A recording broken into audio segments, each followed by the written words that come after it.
Hey, c'est Laure. Bon, quand il n'y a pas Anne-Sara, c'est Laure, t'as compris. Je sais pas si tu connais Swagman, mais apparemment, il aurait fait du sale.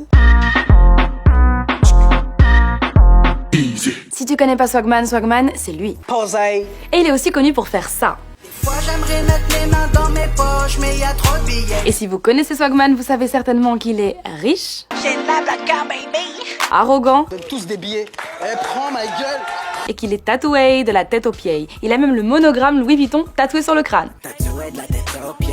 Sinon, il est exilé à Miami depuis quelques temps et puis il brûle des billets de 500 € comme ça sur sa chaîne YouTube. Bon, je dis qu'il est riche parce que c'est ce qu'il veut qu'on croie. Hein. Sur sa chaîne YouTube et sur son Instagram, il montre sa voiture, sa Lamborghini, des billets, des sneakers, plein de trucs chers. On n'en sait pas beaucoup de lui, mais ce qu'on sait, c'est ce qu'il en dit. Alors d'après lui, il a eu une enfance difficile, il a grandi dans la rue, il a pas de parents, il a erré de foyer en foyer, il a été SDF, il a fait de la prison. En fait, il vivait en situation précaire et ce jusqu'en 2008 parce qu'à partir de 2009, Monsieur Swagman est devenu multimillionnaire. Et par rapport à son nom, on l'appelle Swagman ou Ryan Sanchez, mais son vrai nom c'est Iteb Zaybet. Il est très bon en com parce qu'autour de sa fortune, il y a plein de théories, on sait pas laquelle est vraie. Certains disent qu'il est l'héritier d'une mamie milliardaire qui l'aurait hébergé chez elle avant sa mort. D'autres disent qu'il a gagné au loto, il dit que c'est faux parce que sinon la Française des Jeux l'aurait déjà annoncé. Certains disent qu'il serait l'un des actionnaires de Rockstar Games, et d'autres disent qu'il serait le descendant direct du roi d'Arabie Saoudite. Mais sa version à lui, c'est qu'il se serait fait tout seul grâce au DJing qu'il aurait commencé à Dubaï en 2009. Mais pourquoi je te parle de tout ça? T'es pas au courant, mon vieux?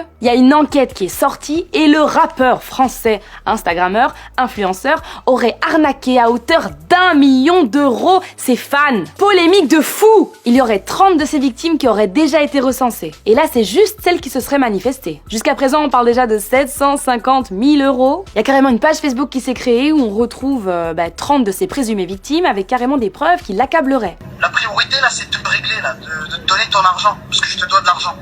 Je te dois 50 000 boules. Donc je t'explique un peu la magouille. À première vue, ce serait les internautes eux-mêmes qui prendraient contact avec eux pour demander des conseils dans l'investissement financier pour faire fructuer leur argent, quoi. Il y a une mise de départ, ça peut être 10 000, 20 000, 27 000, 30 000, 35 000, 50 000 €. Donc c'est à ce moment-là qu'il accepterait de les aider, qu'il entretiendrait une relation avec eux, d'amis amis, une vraie relation de confiance. On s'appelle tous les jours, FaceTime, Skype, tout va bien, ça me fait plaisir de t'entendre. Et là, il y aurait carrément quelque chose en lien avec de la pitié. Non mais tu sais, c'est pas facile, j'ai pas de parents, j'ai pas d'amis, les gens me collent parce que j'ai trop d'argent, etc., etc. Parmi les déclarations des présumées victimes, certaines disent que on pouvait pas savoir, ce mec a plein d'argent. Pourquoi est-ce qu'il m'arnaquerait? De toute façon, s'il m'arnaque, je scum et sa réputation est par terre. Mais toi, tu peux pas t'imaginer que Swagman il va t'arnaquer ou t'escroquer, t'as l'impression qu'il brasse des millions, qu'est-ce qu'il va faire avec tes 10 000 balles? Et donc dans son mode opératoire, il te fait signer un contrat, mais le contrat il est un peu caduque parce qu'il est signé Swagman ou Ryan Sanchez, mais c'est pas son vrai nom, donc juridiquement ça vaut rien. Du jour au lendemain, plus de nouvelles, il répond plus au téléphone, il répond plus quand tu lui écris. Et parfois quand tu lui écris sur Messenger, t'as une réponse, mais ça dit « Excusez-moi, ce n'est plus l'artiste qui gère ses réseaux sociaux. Si vous avez un message pour lui, n'hésitez pas à nous le faire parvenir. » Bref, l'argent est complètement volatilisé. Impossible de porter plainte auprès des autorités. Les présumées victimes du groupe Facebook, ils se sont mis ensemble, ils ont porté plainte en groupe, mais sans suite, l'affaire est classée. Mais c'est pas tout, Swagman en ce moment il serait vraiment dans le pétrin, parce que depuis la semaine passée, on a appris. Le pôle judiciaire financier tunisien a émis une interdiction de voyager à son nom. Pourquoi?